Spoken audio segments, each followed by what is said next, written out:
السلام عليكم.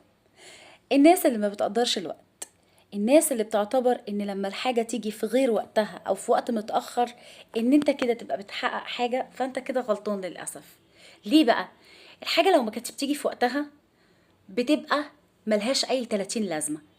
دفعت وصرفت وكلفت وجبت في وقت غير وقتها، عمرها ما هيبقى ليها قيمة ولا هتحس بقيمتها. عشان كده قدروا الوقت. الوقت التزموا بيه، الحاجة في وقتها لازم تيجي، الحاجة في ميعادها لازم تيجي عشان يبقى ليها طعم ويبقى ليها فرحة وليها بهجة. زي ما انت ما بتأخر في الوقت زي ما بتأخر في البهجة. ينفع ان انا الضحكة أأخرها؟ ما ينفعش، الضحكة بتضحك في وقتها. ما ينفعش افتكر اغنية مثلا او افتكر نكتة واضحك عليها بعد 20 سنة. عشان كده قدروا الوقت. ما تطولوش المسافات على نفسكم. الحاجة اللي تيجي في وقتها. ما تطولوش الفراق. الفراق مفيش داعي منه.